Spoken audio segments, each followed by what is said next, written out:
Welcome to our channel کالمز collection. آج کی اس ویڈیو میں ہم حسن عسکری صاحب کا جو کالم آپ کے سامنے پیش کرنے لگے ہیں اس کا عنوان ہے پاکستان کی افغان پالیسی۔ 2 دسمبر کو کابل میں پاکستانی سفارت خانے پر دہشت گردوں کے حملے نے اس امر کی اہمیت کو اجاگر کر دیا کہ افغانستان کے حوالے سے پاکستان کے سرکاری اور نیم سرکاری موقف کا مکمل جائزہ لینے کی ضرورت ہے۔ اگست 2021 میں جب سے کابل میں طالبان حکومت قائم ہوئی ہے، یہ واقعہ پاکستان کے خلاف تشدد کے اس روز افزوں رجحان کی غمازی کرتا ہے جس کا منبع افغانستان ہے۔ 2 طرح کی دہشت گردی کی سرگرمیوں میں اضافہ دیکھنے میں آیا ہے۔ اول، پاکستان کی سرحدی چوکیوں پر پاک افغان سرحد کے اس پار سے ہونے والے حملے جن میں زیادہ تر تحریک طالبان پاکستان ملوث ہے، تاہم چمن بارڈر پر افغان بارڈر سیکیورٹی اہلکاروں کی طرف سے ہونے والی فائرنگ کے چھوٹے موٹے واقعات جن کی وجہ سے عارضی طور پر سرحد کے آر پار اشیاء ضروریہ اور انسانی نقل و حمل معطل ہو جاتی ہے۔ چند ایک مواقع پر طورخم سرحد پر بھی پاک افغان سیکیورٹی اہلکاروں کے درمیان ضابطے کی کارروائی پر اختلاف کی وجہ سے نقل و حرکت میں خلل پیدا ہوا۔ دوم، ٹی ٹی پی اور ان کے مقامی بحی خواہ صوبہ خیبر پختونخوا خاص طور پر سوات اور قبائلی اضلاع میں متحرک ہو گئے۔ اگرچہ کابل حکومت براہ راست ان واقعات میں ملوث نہیں، مگر اسے اپنی ذمہ داریوں سے بری الذمہ قرار نہیں دیا جا سکتا۔ پاکستان کے سرکاری حلقوں نے کابل میں طالبان حکومت کی واپسی پر اطمینان کا اظہار کیا اور اسے ہر طرح کی ممکنہ انسانی امداد فراہم کی۔ پاکستان نے اگست-ستمبر 2021 میں کابل سے امریکی اور نیٹو افواج کے علاوہ افغان شہریوں کے انخلاء میں بھی سہولت فراہم کی تھی۔ روایتی طور پر افغانستان کے بارے میں پاکستان کی سرکاری سوچ بھارتی فیکٹر کے زیر اثر کام کرتی ہے اور وہ ہمیشہ اسے اپنے حلقۂ اثر میں رکھنے کا خواہاں رہا ہے۔ بہت سے ثبوتوں سے اس امر کی غمازی ہوتی ہے کہ افغانستان کی کئی حکومتوں نے اپنے پاکستان مخالف سیاسی اور تصویراتی ایجنڈے کی روشنی میں بھارت کے ساتھ تعاون کیا۔ بھارت نے کئی مرتبہ پاکستان کے خلاف خفیہ کارروائیوں کے لیے افغان سرزمین کو استعمال کیا۔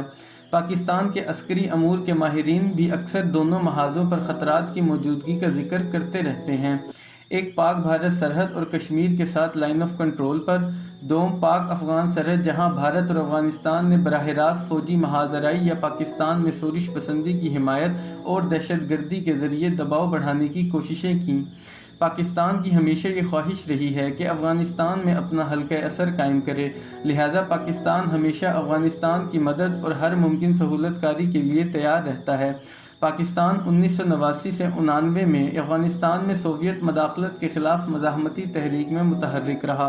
حکومت پاکستان کے پاس اپنے اس کردار کے بے شمار جواز موجود ہیں جن میں افغانستان کے اندر تصویراتی گہرائی کا قیام بھی شامل ہے۔ پاکستان نے 1996 سے 2001 کے دوران قائم ہونے والی پہلی طالبان حکومت کا خیر مقدم کرنے کے علاوہ اس کی بھرپور مدد کرنے کا اعلان کر دیا، کیونکہ اس حکومت نے بھارت کو افغان سرزمین سے بے دخل کر دیا تھا۔ یہی سوچ واحد فیکٹر تھا جس نے پاکستان کو افغانستان کی موجودہ طالبان حکومت کی حمایت پر مجبور کیا تھا۔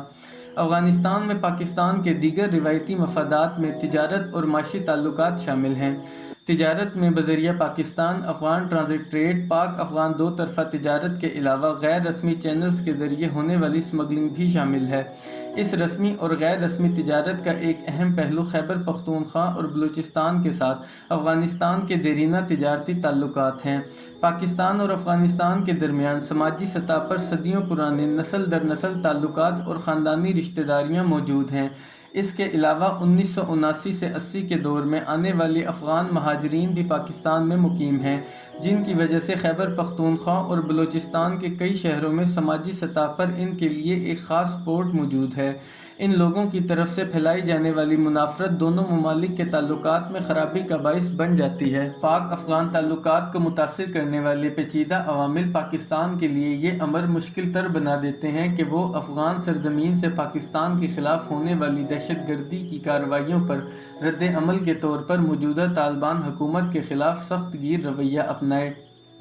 دوسری جانب پاکستان کبھی اس کا متحمل نہیں ہو سکتا کہ افغانستان میں مقیم یا افغانستان سے منسلک دہشت گرد گروپس کو اجازت دے کہ وہ پاکستان کے خلاف تشدد کا آزادانہ استعمال کر سکیں۔ افغانستان کے بارے میں ایک نئی حکمت عملی کے تناظر میں پاکستان کو کابل میں ایسی حکومت کے قیام کا آئیڈیا ترک کر دینا چاہیے جو پاکستان کے علاقائی سیکیورٹی پیرامیٹر سے مطابقت رکھتی ہو۔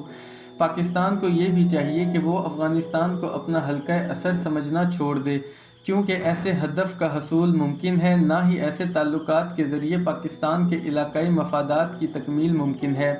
یہ افغان اشرافیہ، طالبان اور ان غیر طالبان عناصر کے حریصانہ عزائم اور سوچ سے بھی متصادم ہے، جو گزشتہ 4 اشروں سے پاکستان کی طرف سے افغانستان کی سپورٹ کو نظر انداز کرتے آئے ہیں اور پاکستان کی افغان پالیسیوں کو حاکمانہ قرار دیا جاتا رہا ہے۔ ان تمام عوامل کا اولین تقاضا یہ ہے کہ پاکستان کے پالیسی ساز اپنا مائنڈ سیٹ تبدیل کریں۔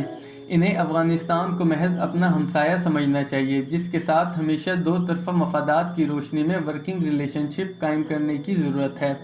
ہماری ساری توجہ قومی سلامتی اور سفارتی تال میل، تجارت، معاشی تعلقات، افغانستان کو انسانی بنیاد پر امداد کی فراہمی اور پاک افغان سرحد پر باضابطہ انسانی نقل و حرکت پر دو طرفہ مشاورت تک محدود رہنی چاہیے۔ اس طرح کا کثیر جہتی تال میل دونوں جانب سے ہونا چاہیے اور پاکستانی سفارتکاروں کو عالمی سطح پر افغانستان کا دفاع یا سپورٹ کرنے کے لیے غیر معمولی اقدامات سے گریز کرنا چاہیے۔ وقت کا تقاضا ہے کہ پاکستان ٹی ٹی پی اور افغان سرزمین سے سرگرم دیگر تنظیموں کے کردار کے بارے میں طالبان حکومت سے دو ٹوک انداز میں بات کرے۔ یہ امر افغان حکومت پر واضح کر دینا چاہیے کہ پاکستان دہشت گردی کی ایسی سرگرمیوں پر پوری یکسوئی کے ساتھ نظر رکھے ہوئے ہے۔ اگر کابل حکومت ان ایشوز پر ذمہ دارانہ رویے کا مظاہرہ نہیں کرتی تو پاکستان کو بھی دو طرفہ تعلقات کے ضمن میں اپنا دست تعاون کھینچ لینا چاہیے۔ مزید یہ کہ اگر پاک افغان سرحد پر دفاعی مقاصد کے لیے لگائی گئی باڑ کا کام مکمل اور پوری طرح آپریشنل ہو گیا ہے تو دہشت گرد پاکستان میں کیسے داخل ہو جاتے ہیں؟ دفاعی اداروں اور ٹیکنالوجی کی مدد سے سرحدی بارڈر کی نگرانی کے عمل کو مؤثر اور مستحکم بنایا جائے۔ پاکستان کی سرحدوں کے اندر دہشت گردی کی سرگرمیوں پر قابو پانا حکومت پاکستان کی ذمہ داری ہے۔ 2022 میں خیبر پختونخوا کے بعض حصوں میں دہشت گردی کی کارروائیوں میں اضافہ ہوا ہے۔ مقامی آبادی کی طرف سے دہشت گردی پر قابو پانے کے مطالبے کے باوجود متعلقہ اتھارٹیز بظاہر مشکلات سے دوچار نظر آتی ہیں۔ ان علاقوں میں دہشت گردوں کی سرگرمیوں پر قابو پانے کے لیے سخت اور متحرک حکمت عملی اپنانی چاہیے۔ تاریخی رشتوں، آئیڈیالوجی اور نسل کی بنیاد پر تعلقات قائم کرنے کے بجائے ہمیں حقیقت پسندانہ اور مساویانہ افغان پالیسی اپنانے کی ضرورت ہے۔